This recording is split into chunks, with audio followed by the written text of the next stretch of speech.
para 2021, nós temos que fazer planos?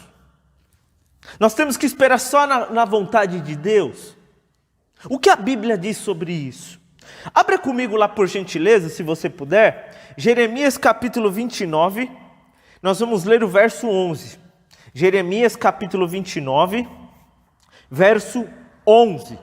Glória a Jesus. Diz assim a palavra de Deus: porque sou eu que conheço os planos que tenho para vocês, diz o Senhor, planos de fazê-los prosperar e não de lhes causar dano, planos de dar-lhes esperança e um futuro. Eu vou ler de novo.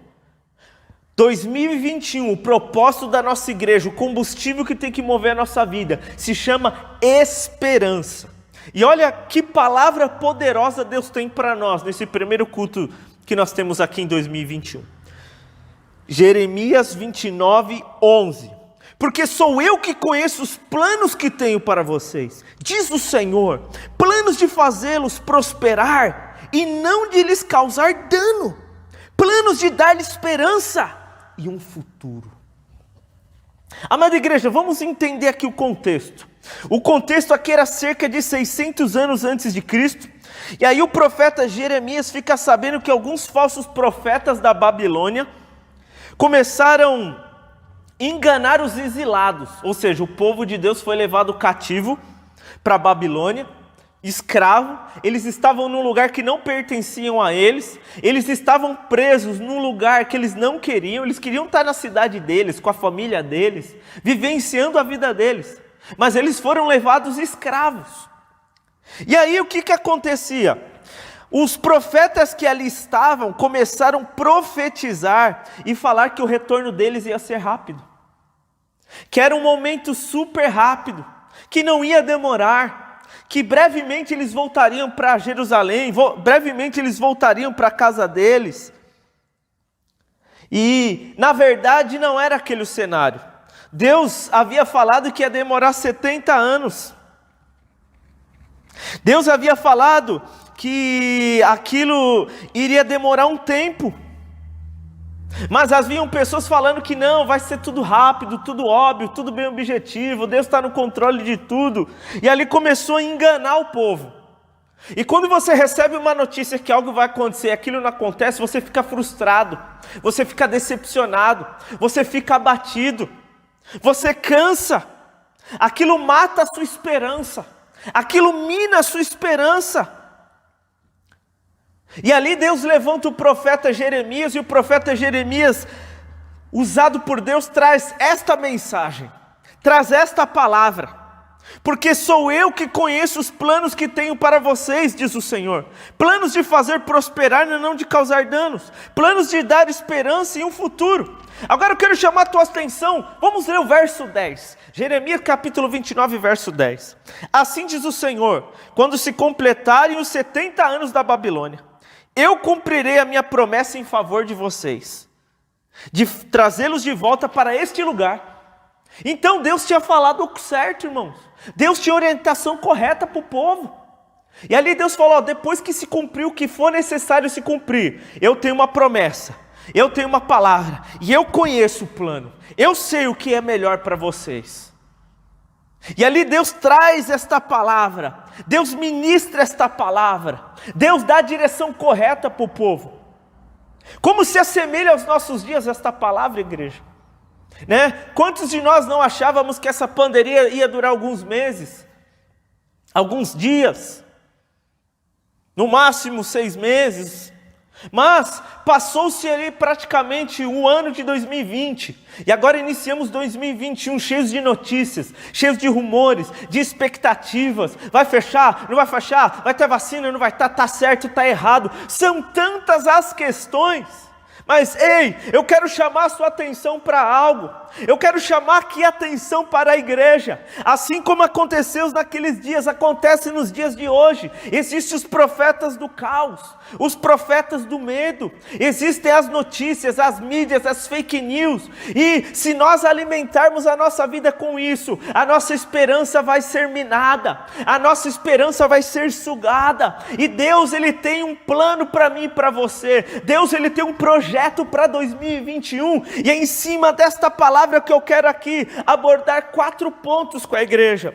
O primeiro ponto que eu quero abordar aqui com a igreja dentro deste cenário, dentro daquilo que acontecia, o povo exilado, o povo cativo, o povo num lugar que não era o lugar deles, que não trazia alegria a eles, que não trazia paz a eles. Ali haviam pessoas dizendo que aquilo ia acabar rápido.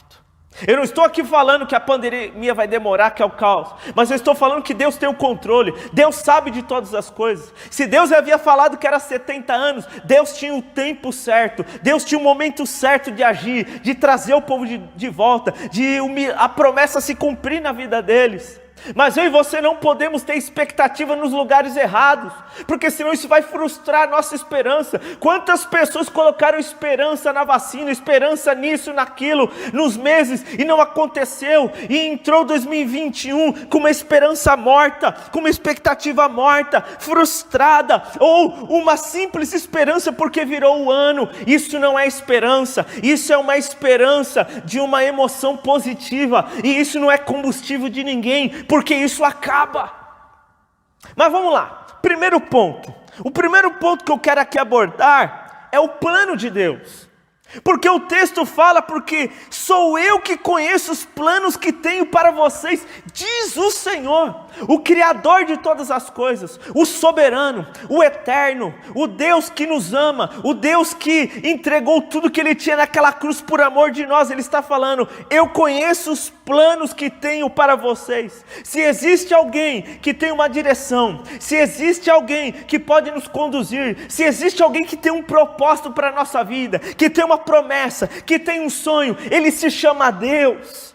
Isso nós não podemos esquecer. As pessoas colocam na virada do ano a expectativa em um monte de questões, mas o único que pode garantir, o único que tem realmente o plano para se cumprir na nossa vida é Deus. Ele sabe o melhor para mim, Ele sabe o melhor para você, Ele sabe as coisas que irão acontecer. Mas eu tenho uma pergunta para você. Quando nós vemos aqui a palavra plano no original, ela remete propósito, intenção, planejamento, esquema, pensamento, caminho. O homem anseia por projetos, por planos. Empresas fazem planos, escolas, pessoas, famílias. Tem pessoas que não têm o hábito de escrever, mas tem pessoas que pensam. Eu queria fazer isso, eu vou fazer aquilo, eu vou não sei o quê. Às vezes só do pensamento, só no campo das ideias, nunca põe no papel, nunca faz acontecer. Então o primeiro ponto que nós vemos, que mesmo que há más notícias, que mesmo que as pessoas digam A, B ou C, existe um plano em Deus, e este plano, ele é o melhor para a história da minha vida. Existe um plano em Deus, mas eu tenho algumas perguntas aqui. Por Deus ter os seus planos, isso significa que vai se cumprir na minha vida? Deus, Ele é soberano, o que Deus quiser fazer, a vontade soberana dele vai cumprir. Mas existem algumas questões na minha e na tua vida. Existem alguns planos que Deus tem para mim e para a sua vida, mas esses planos vão se cumprir? Depende. Você quer que Ele cumpra? Você está fazendo o que é necessário, o que é exigido para esse plano se cumprir? Eu vou dar um exemplo para a igreja. Adão e Eva. Deus cria o universo, Deus cria o mundo, Deus cria todas as coisas. E ali Deus cria o homem do pó da terra, sopra nele ali o fôlego da vida. O homem é feito ali alma vivente. E ali Deus viu que o homem está só e vai lá, faz o homem num profundo sono, tira ali uma costela e ali faz a mulher. E ali está Adão e Eva, e ali Deus fala, olha, vocês vão se multiplicar, vocês vão cuidar do jardim, vocês vão viver, vocês vão usufruir de tudo, mas uma coisa vocês não vão fazer, vocês não vão tocar naquela árvore. Deus não tinha um plano para o homem ali? Deus não tinha um propósito para o homem? Deus não tinha ali um pensamento, um caminho, uma intenção, um desígnio para o homem? Tinha, mas ele se cumpriu? Não, por quê? Porque o homem fez a escolha dele, o homem tem um livre-arbítrio. Algumas decisões dependem da minha ação e da sua. Por mais que Deus me ame, por mais que Deus quer me levar para o céu, se a minha atitude e as minhas decisões é viver para mim mesmo, é viver fora dos padrões de Deus, eu estou fazendo a escolha do meu caminho onde eu vou passar a eternidade. E foi assim que aconteceu com Adão e Eva. Deus tinha um plano, mas eles quiseram outro, porque eles tiveram uma atitude, uma decisão, algo que mudou aquilo que Deus tinha para eles. É como se Deus tivesse a caneta que escreve, o lápis que escreve, e nós tivéssemos a borracha, irmãos. Isso é muito sério. Há um plano em Deus para mim e para a tua vida. Há um projeto em Deus para mim e para a tua vida. E é assim como acontecia com aquele povo. Deus tinha um plano, Deus tinha um projeto, Deus tinha uma intenção para aquele povo. Mas haviam situações que queriam roubar o povo daquele plano, roubar o povo daquela direção, roubar o plano daquele caminho. E é assim que acontece comigo e com você hoje. Deus tem um plano para você. O melhor plano está em Deus. Eu sou o Senhor, eu tenho o plano certo para você. O que Deus estava querendo dizer ali, igreja? Mesmo vocês estando escravos na Babilônia, mesmo vocês longe da casa de vocês, mesmo vocês vivenciando um momento ruim, eu sei o que fazer, eu sei como fazer, eu sei o que irá acontecer. Não dê ouvido para essas notícias, não dê ouvido para essas pessoas, não se alimente dessas questões, senão a esperança de vocês vai minar, senão vocês vão sair fora desse plano, vocês vão sair fora desses sonhos, vocês vão sair fora do projeto que eu tenho para a vida de vocês. Quantas vezes nós estamos no caminho de Deus, irmãos, servindo a Deus, mas de repente vem um problema, e aquele problema nos tira do caminho, e a gente começa a se encontrar em outro caminho, no caminho da desilusão, da frustração, do desânimo, e a gente não quer mais vir para a igreja, a gente não quer mais orar, a gente não quer mais ler a Bíblia, e aí a gente se alimentou daquela situação, e aquela situação nos tirou do propósito, do plano de Deus para a nossa vida. Ninguém quer passar problema, aquele povo não queria estar lá na Babilônia, mas foi necessário aquele povo estar lá. Por quê? Porque nos momentos difíceis Deus quer nos ensinar, igreja. Os momentos difíceis são para crescimento, os momentos difíceis são para aprendizado. 2020 foi um ano que nós temos que ter gratidão e aprendizado no coração, para a gente aprender a ser uma igreja melhor, ter uma família melhor, se relacionar melhor, ser um funcionário melhor, ser um vizinho melhor, ser um colega melhor, um filho melhor, um pai melhor. Isso tem que mexer com a gente, tem que trazer um aprendizado. E aquele povo precisava aprender, porque aquele povo tinha um coração obstinado. Tanto que Jesus fala, este povo clama pelo meu nome. Ele me diz Senhor, Senhor, mas não faz o que eu digo. Não caminha de acordo com os meus planos, os meus desígnios. Eles querem andar conforme dá na cabeça, conforme eles sentem no coração. Veja a história de Ananias e Safira. Deus tinha um plano para a igreja, Deus tinha um plano para as pessoas que ali estavam, eles se cuidarem, eles se ajudarem, eles viverem em união, em comunhão. Esse era o propósito de Deus para a igreja. Mas Ananias e Safira teve um outro plano. Eu vou vender, vou falar que eu fiz para mostrar que eu sou bom, que eu sou o melhor. E ali tiveram consequências. O plano de Deus é poderoso, irmãos. O plano de Deus é grande. O plano de Deus é majestoso. Olha lá, Jó capítulo 17, verso 11. Olha só o que Jó está falando. Jó capítulo 17, verso 11. Foram-se os meus dias, e os meus planos fracassaram, como também os desejos do meu coração. Olha só, irmãos. Imagina quantos planos Jó teve. Jó imaginou um homem íntegro, reto, se desviava do mal. Mas em algum momento ali do percurso, o coração dele começou a se voltar para quê? Para os filhos. Se preocupar só em sacrificar para os filhos. Não que é errado pensar e cuidar dos filhos, não.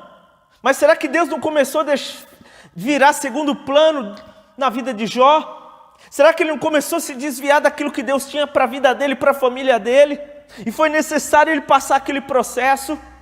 Assim como aquele povo foi necessário para passar aquele processo, nós estamos vivenciando isso, igreja. Isso é necessário para que eu e você venha despertar de uma vida religiosa, de uma vida comum, para viver um cristianismo e um relacionamento com Deus poderoso. E ali, Jó, ele falou, olha, os meus planos fracassaram. Os meus dias passaram, tudo que eu tinha planejado, tudo que eu planejei em 2020 mudou tudo, irmãos. Este ano aqui, eu tenho um aprendizado de 2020. Eu entrei esse ano de uma forma diferente, porque eu recebi um aprendizado em 2020. Então em 2021 agora a coisa está diferente, você vai entender onde nós vamos chegar. E aí, Jó, depois de todo aquele processo que ele passou, ele entendeu. Olha Jó capítulo 42, verso 2. Em Jó 17 ele fala: foram-se os meus dias e meu plano fracassou. Agora em Jó 42, 2 ele diz assim: sei que podes fazer todas as coisas, nenhum dos teus planos pode ser frustrado. Já entendeu, irmãos? Já entendeu tudo aqui? Foi algo que mexeu com ele. Pastor, mas como que eu faço então para fazer parte do plano de Deus? Se Deus tem um plano. Olha só, Provérbios capítulo 15, verso 22. Provérbios capítulo 15, verso 22. Provérbios 15, 22. Diz assim: os planos fracassam por falta de conselho, mas são bem-sucedidos quando há muitos conselheiros. Irmãos, nós vamos fazer planos, nós temos que fazer planos, nós vamos falar um pouco sobre isso. Mas o problema é que as pessoas querem fazer carreira solo. Nem Deus faz mais parte dos planos das pessoas. Provérbios capítulo 20, verso 18. Provérbios 20, 18. Provérbios capítulo 20, verso 18. Os conselhos são importantes para quem quer fazer planos. E quem sai à guerra precisa de orientação. Então, o primeiro ponto desta palavra: existe um Deus que tem um plano poderoso para mim e para a sua vida. E é o que Deus estava falando para aquele povo: vocês estão aí no cativeiro, vocês estão vivendo um momento ruim, mas eu conheço o plano que tenho para vocês, diz o Senhor. E aí nós vamos para o ponto 2 aqui, porque lá no texto de Jeremias 29, o que ele diz? Jeremias capítulo 29, verso 11. Segura aí, hein? 29, 11. Porque sou eu que conheço os planos que tenho para vocês, diz o Senhor, planos de fazê-los prosperar. Segundo ponto desta palavra: Deus tem um plano, e esse plano é que eu prospere. Mas é interessante, eu tenho que entender o que a palavra prosperar significa aqui no texto. No original, a palavra aqui, ela diz: eu tenho um plano de bem-estar e não de mal-estar. Ou seja, Deus está falando: eu tenho o melhor para você e não o pior. Então Deus tem um plano, Ele conhece o plano para a minha vida, mas isso vai depender da minha atitude, do meu comportamento, daquilo que eu faço no meu dia a dia. E aí, este plano é um plano de bem-estar, é um plano de bem, é um plano maravilhoso, é um plano poderoso. Irmãos, são 2 pontos importantíssimos para mim e para a sua vida. Entender que Deus tem um plano para mim, que Ele quer fazer algo para a minha vida, e isso que Ele quer fazer é maravilhoso, é abençoador, é restaurador. Provérbios diz que a bênção do Senhor enriquece, ela não traz mal nenhum. Muitas vezes as pessoas não entendem que Deus quer o melhor para ela. Mas pastor, eu estou vivendo um momento ruim, um momento difícil. Ei, então é tempo de você aprender. Deus quer fazer algo na tua vida. Deus quer te amadurecer em algo. Deus quer ministrar algo. Deus quer te preparar para algo. Deus tinha um plano para José, que era ele governar. Mas ele governou já no outro dia? Não, ele teve que passar um processo, ele teve que amadurecer, ele teve que crescer, ou seja, Deus preparou José para governar. Muitas vezes as situações são processos. Aquele povo foi preciso ir para o cativeiro, porque o coração era obstinado, desobediente. Deus teve que tratar o coração deles, para cumprir a promessa, para cumprir o plano dele na vida deles. Deus quer cumprir o propósito dele, a promessa dele, os caminhos deles na minha vida. Mas em primeiro lugar eu tenho que entender que Ele tem um plano para a minha vida, Ele tem um projeto para a minha vida. E esse projeto é de bem-estar, esse projeto é de bem, esse projeto é abençoador, esse projeto é restaurador. As pessoas estão esquecendo isso, que quem tem o melhor para a nossa vida é Deus. O melhor de Deus não está no seu namorado, na sua namorada. O melhor de Deus para você não está no dinheiro, não está no bens, não está no prazer. Isso são questões da vida. Mas eu e você temos que ter no coração: Deus tem um plano para a minha vida. E esse plano é de bem, esse plano é de vitória, esse plano é de graça. Mesmo que no momento eu estiver passando um momento ruim, mas lá na frente o Senhor tem algo planejado para me abençoar, em nome de Jesus.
Jesus' name. So let the devil know now.